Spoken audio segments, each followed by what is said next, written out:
You know, in the last session, we used biblical history and applied it to dinosaurs, and then used science to show how the biblical glasses work and can be defended. Well, in this session, we're going to apply it to the people groups all over the earth. For instance, in my homeland of Australia, the Australian Aborigines, when Captain Cook sailed up the east coast in 1770, met the Australian Aborigines. Well, who are they? Where'd they come from? Interestingly, as I said in one of the other sessions, before they met missionaries, they have stories that sound like Genesis 1 to 11. But so the American Indians and the Fijians and so on. As we look over the world, we see all these different people groups. So how do we explain them? Well, again, there are different glasses people have on to look at that same evidence. If you believe the secular history that man evolved from some ape-like creature and you look at the people groups and you look through Darwinian eyes, so to speak, then Darwin taught that some people are closer to the ape-like ancestors than others. He taught, therefore, that there were different races of people. In fact, in his book, The Descent of Man, he particularly deals with man and actually, sadly, had the Australian Aborigines basically back closest to the ape-like ancestor to man. In fact, very, very sad, but the Australian Aborigines were once considered the missing links in evolution. And that, as we'll see later on, had terrible consequences. Now, of course, if we take the biblical view is that all people are descendants of Adam and Eve, and then we have 8 people who survive on Noah's Ark, and then we have the event of the Tower of Babel. If we take that biblical view of history and we look through those biblical glasses, can we understand how you get, well, for instance, people say, what about all the different skin colors? Actually, there aren't any different skin colors, as we're going to show you. What about the eye shape? What about all the differences we see? Actually, the differences are extremely minor. One of the things we're going to learn in this session is that we've been programmed to see differences as major, when in fact they're very minor. Now, to do this, what I want to do is to do a little bit of revision in genetics. Remember we talked about genetics when we talked about natural selection, talked about dogs, talked about poodles. You know, one of the reasons I talk about poodles is to make genetics fun. That's why I like to talk about poodles, because otherwise it gets boring, right? And I just needed an example of something that was genetically inferior to be able to do that, and so I just happened to use a poodle. But anyway, you remember that we went through and looked at the fact if you start with 2 dogs and you get this large population of dogs, and we understand a little bit of basic genetics, this is very basic, of course, it's much more technical than this, much more complicated than this. By the way, I do want to say to you, even though it's much more technical, much more complicated than this, and all sorts of complicated exceptions and so on, nonetheless, the basic principles are the same, and anyone, even if you're not a scientist, can use the basic principles to teach this sort of information. But how we get dominant and recessive genes, big A, big B, little b, and so on. You can get all this these different combinations in the offspring, and so you get variations within the dog kind. We talked about how much information is there in our genes. Just to remind you, the number of atoms in the universe, about 10 to the 80th power. It's 1 followed by 80 zeros. The number of electrons you can fit into the known universe, something like 10 to the 130th power. But Francisco Ayala, a famous evolutionist from California, worked out the number of possible combinations from your genes, from just one man and one woman, without getting 2 the same, 10 to the 2017th power. By the way, there's something to aim for. Imagine that. It's zillions upon zillions upon zillions. And so I want to get across the incredible variability that exists in those genes that God put there in the original kinds and in the original people, Adam and Eve. We then discussed the fact that if you take biblical history, Noah's Ark, we have 2 dogs, for instance, come off the ark, you get that population of dogs again, but then smaller populations break off and move in different directions, taking different combinations of genes with them. Eventually, you can end up with different species or varieties selected by the environment, but that's the opposite of evolution, because you're getting information redistribution, information losing processes, but it's not information gaining processes. We're losing information, not gaining information, the opposite of evolution. There is no evidence for evolution. Evolution is a belief system applied to the evidence that real science does not support. Real science supports what the Bible says. Now, I want to take that basic understanding of genetics and apply it to all the people groups. And here's what I want you to think about. Can you think of anything at all? Can you think of anything at all in biblical history, anything at all that might cause the human population to split up and the genes to split up? Can you think of anything at all in the human history that might cause those genes to be distributed all over the earth? Can you think of anything at all? Can anyone think of anything at all? How about the Tower of Babel? You know, it's exciting being a Christian. It's exciting reading the Bible because the Bible explains all these things. Now, of course, if all human beings are descendants of Adam and Eve, and I believe it was the Tower of Babel was a major event in history because God gives different languages, you know what's going to happen? Just like those dogs splitting up, you're going to have the human population split up, not mixing with each other. You're going to get certain characteristics that will dominate particular groups. I mean, it's very simple, really. But you know the most asked question I get asked anywhere in the world? You know what it is? Where did Cain get his wife? And you know why I'm asked that question? It was asked at the Scopes trial in 1925 when William Jennings Bryan was asked that question of the ACLU lawyer, Clarence Darrow. You know why he asked the question of William Jennings Bryan? He wanted to put Christianity on trial for the world. That's really what the Scopes trial was all about. And what he basically said was, you believe the Bible? Okay, defend biblical history. Where did Cain get his wife? Do you know that question has been asked time and time again since that particular event? Do you know that most Christians don't have an answer? You look on humanist websites, they mock at Christians. So where did Cain get his wife? If you can't answer that question, how do you defend? We all go back to Adam and Eve. How do you defend biblical history? It's an important question to answer. Now, if we read the scripture, it says that the first man, Adam, in 1 Corinthians 15:45. So how many men to start with according to the Bible? One, okay, one man to start with. Genesis 3:20 says this, Eve was given that name. In the Hebrew, it literally reads that she was to be the mother of all the living. So one man, one woman. Acts 17, verse 26, God made of one blood. Paul, he was explaining the gospel to the Greeks. And the Greek language actually there is saying, we all go back to one. We're all related. We all go back to one man. We're all related, which we are. That's why we take the gospel to every tribe and nation. You know, I was over in London at a restaurant, and the chef heard that we're doing a creation seminar. And he came out and he said, you believe the Bible? I said, yes, I believe the Bible. He said, I don't believe the Bible. I said, you don't believe the Bible? No. I said, why not? Well, he said, it says God made Adam and Eve and they had Cain and Abel. Where'd all the people come from then? I said, Genesis chapter 5, verse 4 says Adam had sons and daughters. He said, I didn't read that far. Well, you know, that's a problem with a lot of people. They don't read that far. So Adam and Eve had sons and daughters, which means, okay, let's get rid of all outside influences and ideas people might have given you. If we start just from the Bible, Adam and Eve had sons and daughters, which means originally brothers married who? Sisters. Now, as soon as I say that somewhere, what does somebody say? Oh, that's incest and you're not allowed to marry a relative. Wait a minute. If you don't marry your relative, you don't marry a human, then you are really in trouble. You see, we're all related, aren't we? We all go back to Adam. I mean, I'm related to you. In fact, I'm just here talking to my long-lost family I haven't met before. How you going? Good to see you all.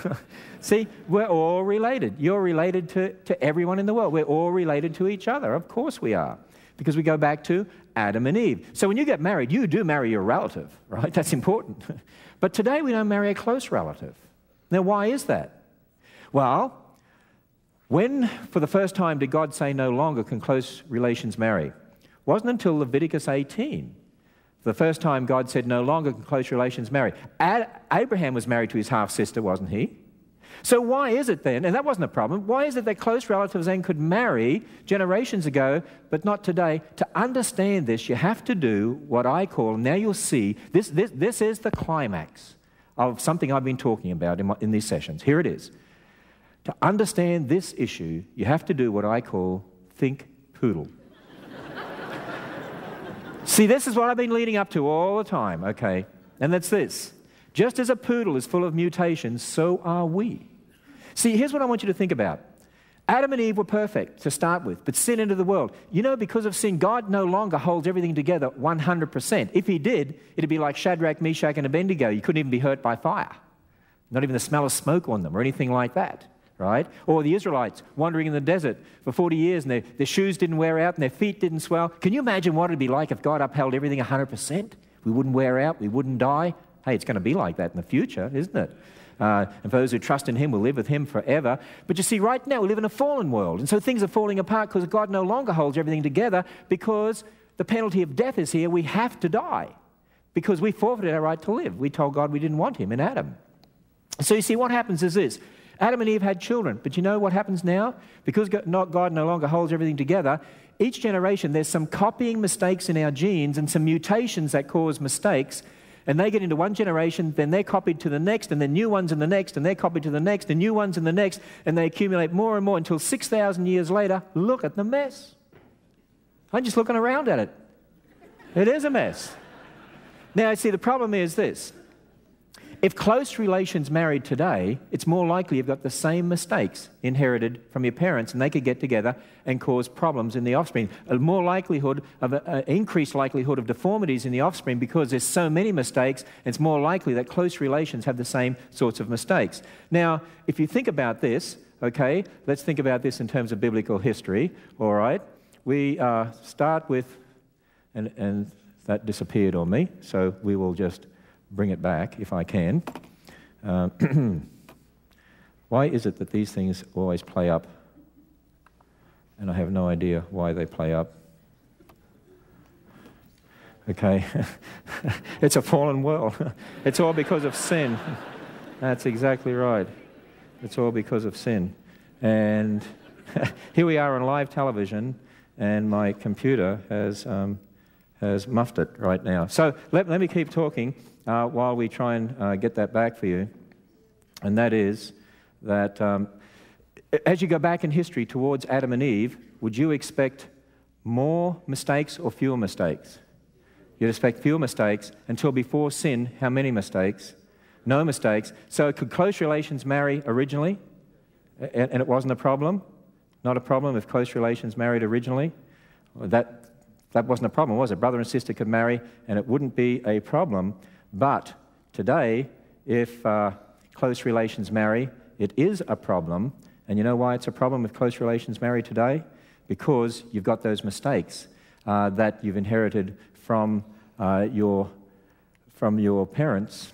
And so we find today that there's an increased likelihood of those sorts of problems.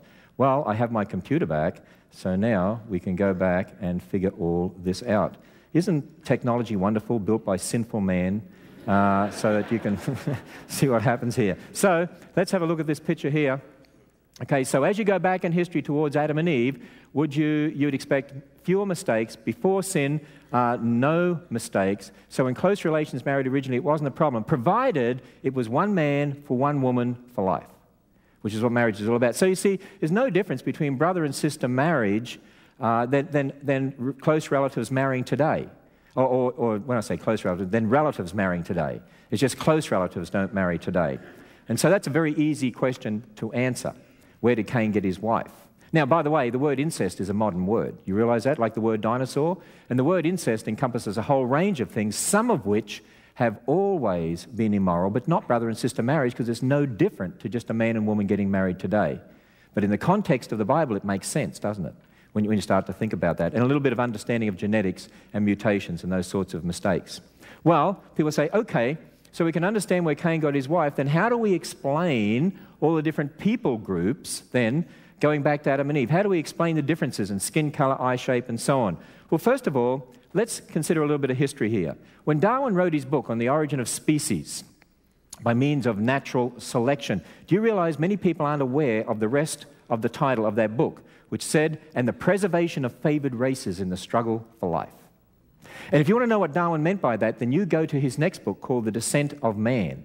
And then he makes it very, very clear, because this picture here really does represent what Darwin taught, that there are different races of people, some closer to ape-like ancestors than others. Now, I don't want you to get me wrong here. I am not blaming evolution for racist attitudes, but can you see, for people who believe in Darwinian evolution, how that could fuel or engender racism? Can you see that? Because if some races are inferior to others, others are more superior, can't you see some could look down on others? And that's exactly what happened in history. In fact, Stephen Jay Gould from Harvard University said this. He said, biological arguments for racism may have been common before 1850, but they increased by orders of magnitude following the acceptance of evolutionary theory.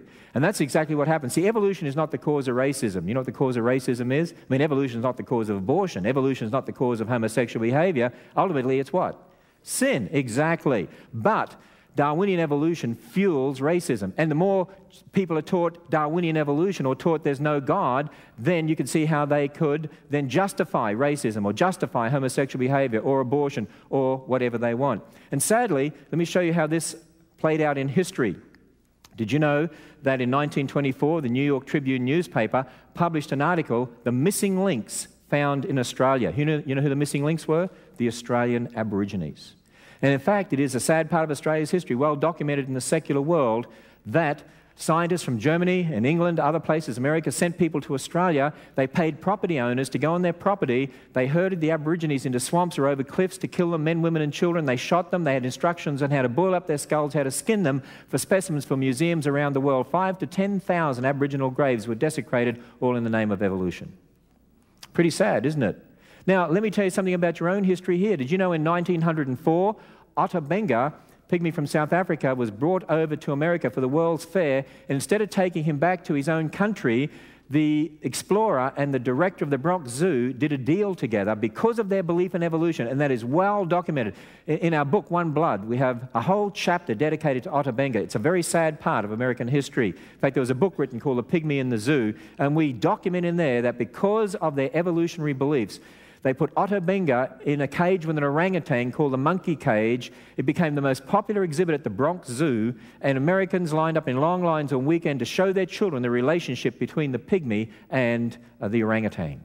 What do you think that was doing to children's thinking in America? Not only that, do you know that in colleges across America and other parts of the world, students were reading statements like this? For instance, Scientific American. You've heard of Scientific American, haven't you? You find it in newsstands. Did you know that back in 1907 they talked about the pygmies, the Congo pygmies, being ape-like elfish creatures? And then you had a book called The History of Creation, which was studied as a textbook in many universities in America. In fact, students even from church homes were studying these sorts of books.